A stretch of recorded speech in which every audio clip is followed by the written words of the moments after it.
નમસ્કાર વિદ્યાર્થી મિત્રો, આજે ફરી એક વખત ધોરણ 11ના મનોવિજ્ઞાનના પ્રકરણ 6 ની ચર્ચા આપણે કરવી છે, કારણ કે આજે આપણા પ્રકરણ પૂરું કરવું છે.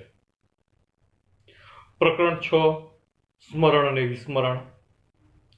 પ્રકરણ 6 ના પહેલા ભાગમાં આપણે સ્મરણ વિશે વિગતે વાત કરી. સ્મરણ એના 3 તબક્કા: સંકેતાંકન, સંગ્રહ અને પુનઃપ્રાપ્તિ. ત્યાર પછી આપણે વિસ્મરણની વાત કરતા હતા. વિસ્મરણના નિર્ધારકોમાં આ જ 3 વસ્તુ પણ નેગેટિવલી આવ્યું: સંકેતાંકનમાં નિષ્ફળતા, સંગ્રહમાં નિષ્ફળતા અને પુનઃપ્રાપ્તિમાં નિષ્ફળતા. આ 3 બાબતોની ચર્ચા કર્યા પછી આપણે છેલ્લે વાત કરતા હતા સ્મૃતિ અવરોધની, અને એમાં આપણે 2 પ્રકારના સ્મૃતિ અવરોધની વાત કરવાની હતી: પૂર્વક્રિયા અવરોધ અને અનુક્રિયા અવરોધ. પૂર્વક્રિયા એટલે ક્રિયા પહેલાની, અનુક્રિયા એટલે ક્રિયા પછીની. ક્રિયા પછી પહેલા આવતો અવરોધ અને ક્રિયા પછી આવતો અવરોધ. શેમાં? સ્મૃતિમાં, આપણી મેમરીમાં, યાદમાં, સ્મરણમાં. તો આ 2 વચ્ચેનો તફાવત આપણે સમજતા હતા છેલ્લે. સ્મૃતિ અવરોધોમાં એક પૂર્વક્રિયા અવરોધ અને બીજો અનુક્રિયા અવરોધ. અવરોધ એટલે એવી ઘટના, એવી પરિસ્થિતિ કે જે આપણી સ્મૃતિનું સ્થાપન કરવામાં, એટલે કે જે સંકેતાંકન કરવામાં અને જે કે ઘટના છે એનું સ્થાપન કરવામાં, સંગ્રહ કરવામાં મુશ્કેલી સર્જે, અવરોધ સર્જે, એને આપણે સ્મૃતિ અવરોધ કહીએ છીએ. સ્મૃતિ અવરોધમાં આપણે પહેલા વાત કરતા હતા પૂર્વક્રિયા અવરોધની. પૂર્વક્રિયા અવરોધમાં આપણે શિક્ષણના સંદર્ભમાં જ એક ઉદાહરણ સમજ્યા હતા.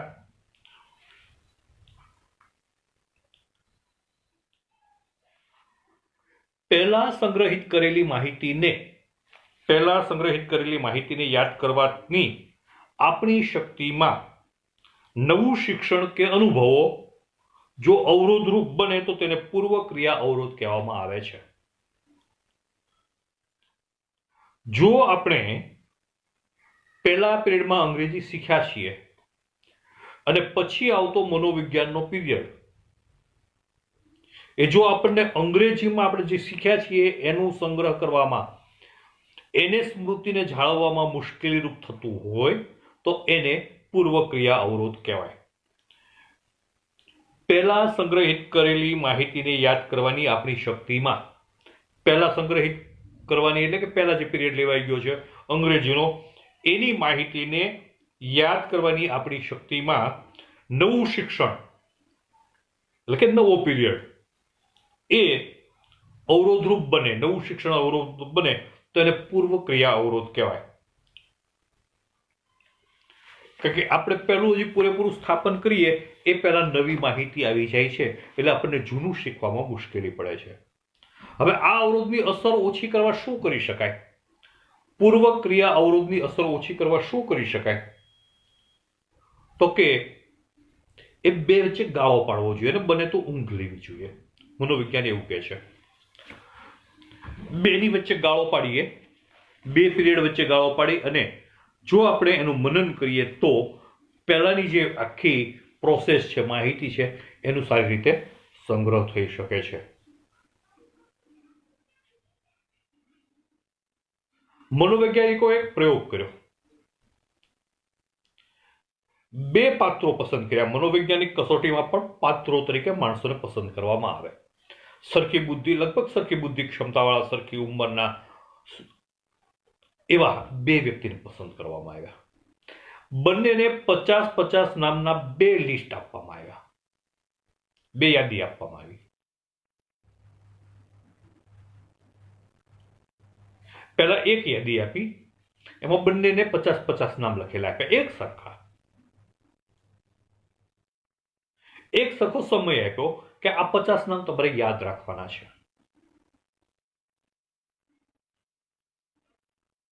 હવે 1 કલાક પછી એમાં એક વ્યક્તિ હતી, એને કહેવામાં આવ્યું કે ચાલ તારું કામ પૂરું, તું સૂઈ જા, અને બીજાને તરત જ બીજી યાદી પકડાવવામાં આવી અને કહ્યું હવે આ 50 નામ યાદ રાખ.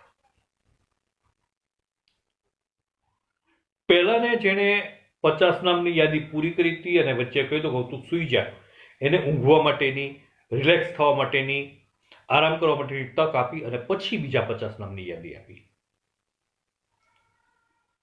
અને અંતે આ 100 નામ છે એ પહેલા 50 અને પછીના 50 કોને વધારે યાદ રહ્યા એના તારણો કાઢવામાં આવ્યા. આવી પ્રક્રિયા અનેક વખત કરી અને એના ઉપરથી તારણ કાઢવામાં આવ્યું કે બે માહિતી વચ્ચે જ્યારે ગેપ રાખવામાં આવે, એને રિલેક્સ થવા દેવામાં આવે, ઊંઘવામાં આવે, મગજને આરામ આપવામાં આવે, તો આ બંને વસ્તુ છે એ સરળતાથી યાદ રહે છે. એટલે જે પૂર્વ ક્રિયા અવરોધ છે એની અસર છે એ ઓછી થાય છે, એમ આના ઉપરથી સાબિત કર્યું. અનુક્રિયા અવરોધ. અનુક્રિયા અવરોધની આપણે વાત કરીએ તો પહેલામાં શું થતું હતું? પૂર્વ ક્રિયા અવરોધમાં પહેલાની માહિતી છે એ નવું યાદ કરવા માટે મુશ્કેલી રૂપ થતી હતી. અહીંયા શું થશે? નવી માહિતી છે એ જૂનાને અવરોધ છે, એક સ્થાપન થઈ ગયું છે એને અવરોધ છે. દાખલા તરીકે વર્ષ બદલાય, 2020 પછી 2021 આવે, પહેલા 15 દિવસ છે ને આપણે ભૂલમાં 2021 નહીં લખીએ, 2020 જ લખશું. આ અનુક્રિયા અવરોધ છે. નવી માહિતી છે એ અનુક્રિયા અવરોધ છે.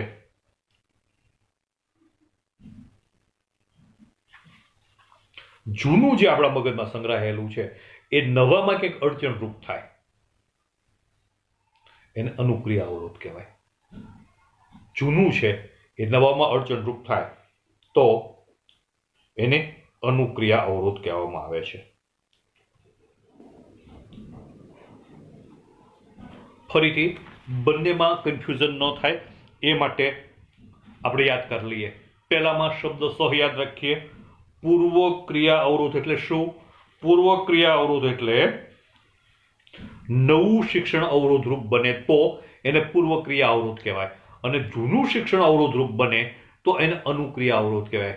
અહીંયા આપણે જૂનું અવરોધરૂપ બને, કારણ કે જૂનું અત્યાર સુધી આપણામાં 2020 દર્ડ થઈ ગયેલું છે, હવે 2021 લખવું છે, પણ જૂનું આપણને અવરોધરૂપ બને છે એને અનુક્રિયા અવરોધ કહેવાય. અને નવું અવરોધરૂપ બનતું હોય તો એને પૂર્વ ક્રિયા અવરોધ કહેવાય. તો અનુક્રિયા અવરોધમાં જ્યારે જૂનું છે એ અવરોધરૂપ નવી માહિતી કે નવા સ્મૃતિમાં અવરોધરૂપ બનતું હોય ત્યારે આપણે એને અનુક્રિયા અવરોધ કહીએ છીએ.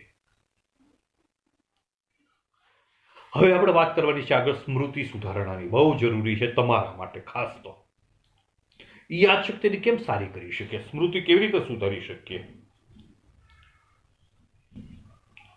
તો આના માટે કોઈ જાદુઈ ઉપાયો નથી, કોઈ ઇન્જેક્શન નથી, કોઈ દવાઓ નથી, કોઈ ટોનિક નથી, ફક્ત ટેકનિક છે. સ્મૃતિ સુધારણા માટે, યાદશક્તિ છે એની સુધારણા માટે ફક્ત ટેકનિક છે. કેટલીક ટેકનિકો મનોવિજ્ઞાનમાં વર્ણવેલી છે. એવી જ એક ટેકનિક આપણે વાત કરીએ. એક ટેકનિક છે ગોઠવણી. તમે ઇતિહાસ ભણતા હો અને ઇતિહાસમાં તમને બધી સાલો યાદ નથી રહેતી, કંટાળાજનક કામ હોય છે ઘણા માટે સાલો યાદ રાખવું હોય, તો સાલોને યાદ રાખવા માટે તમે એ સાલમાં બનેલી ઘટનાઓને જો ક્રમવાર ગોઠવો તો સાલ યાદ રાખવી સહેલી પડે. ગોઠવણીના કારણે યાદ રહેશે. તમને ભારતના રાજ્યોના નામ યાદ નથી રહેતા, એને એબીસીડી પ્રમાણે ગોઠવો, યાદ રાખવું સહેલું પડશે. એ તો કે એમાં અરુણાચલ પ્રદેશ અને આસામ આવશે, બી તો એમાં બંગાળ આવશે, જી આવશે, તરત જ યાદ આવશે કે ગુજરાત આવશે, એકે ભૂલાશે નહીં. આ ટેકનિક છે ગોઠવણી. શબ્દો છે એ શબ્દોને યાદ રાખવા માટે એમાંથી એક કાલ્પનિક વાર્તા બનાવો. તો એ શબ્દો યાદ રાખી શકશે. હું તમને એક સામાન્ય ઉદાહરણ આપું. અમે જ્યારે વિજ્ઞાનના પીરિયડમાં એસિડ અને બેઝ ભણાવતા હોઈએ ત્યારે એસિડની લાક્ષણિકતા અને બેઝની લાક્ષણિકતા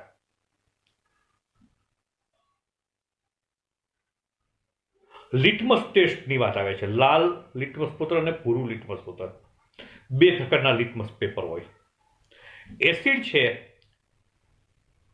એ ભૂરા લિટમસ પત્રને લાલ બનાવે અને લાલ અને બેઝ છે એ લાલ લિટમસ પત્રને ભૂરું બનાવે. લાલ લિટમસ પત્રને ભૂરું બનાવે એ બેઝ. એટલે અમે એક નામ યાદ રાખી લીધું, લાભુબેન. લાભુબે, લાલ ને ભૂરું બનાવે એ બેઝ. આપોઆપ બીજું યાદ રહી જાય, ભૂરા ને લાલ બનાવે એ એસિડ. ભૂલા એ પણ યાદ રાખવાની જરૂર નહીં, કારણ કે લાભુબેન યાદ રહી જાય એટલે લાલ લિટમસ પત્રને ભૂરું બનાવે એ બેઝ. તો એસિડ શું કરે? ભૂરાને લાલ બનાવે, એનાથી વિરુદ્ધ પ્રક્રિયા કરે. આમ ગોઠવણી છે એ આપણી ટેકનિકથી આપણે આપણી યાદશક્તિ છે, સ્મૃતિ છે, એમાં સુધારણા કરી શકીએ.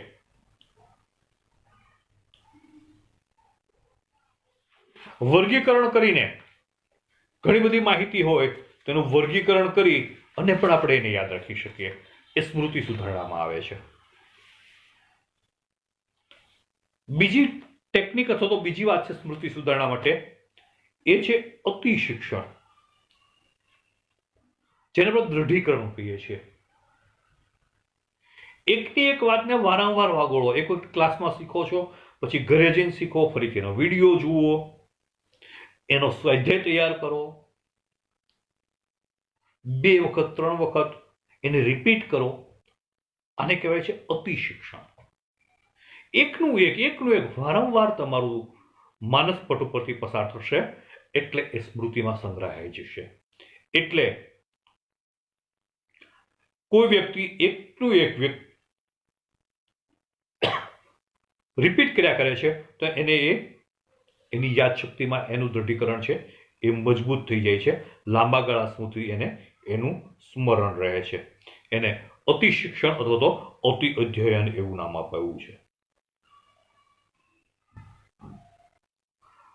ત્રીજો એનો વિભાગ છે, વિભાગ તો ન કહેવાય પણ ત્રીજો તબક્કો છે, ત્રીજી ટેકનિક છે, એ છે અંતરીકૃત વિરુદ્ધ સળંગ પદ્ધતિ.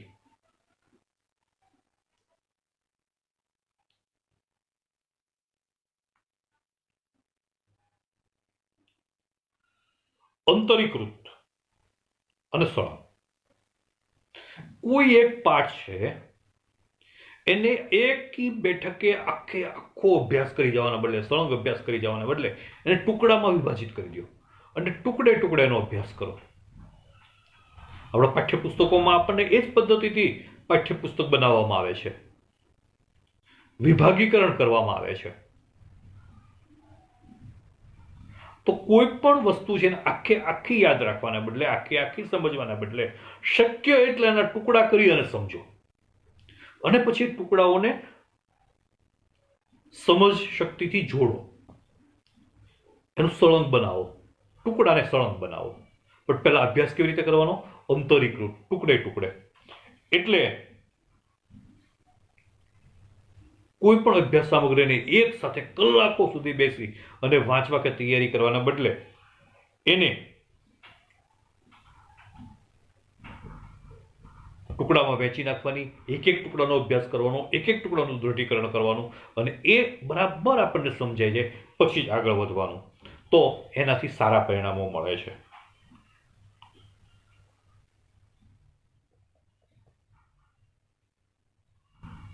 તમે સંગીત શીખો છો, સંગીત શીખો તો એક સાથે 10 કલાક સંગીત શીખો, રિયાઝ કરો, એનાથી ફરક નહીં પડે.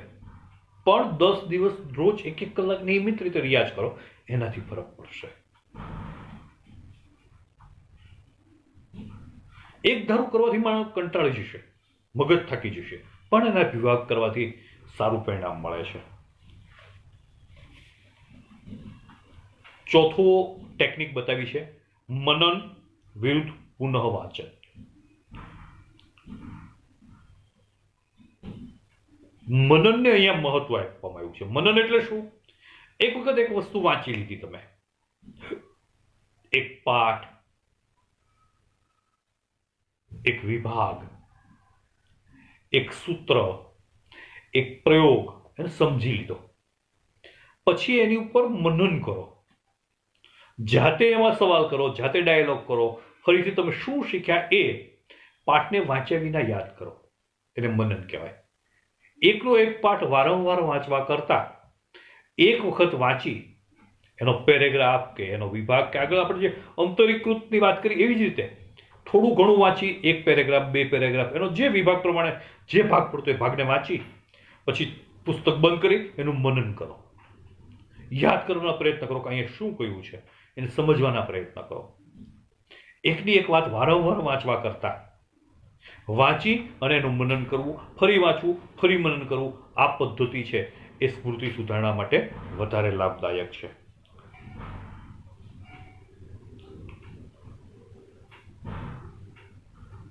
બીજી એક ટેકનિક બતાવી છે, પ્રથમ અક્ષર પ્રયુક્તિ.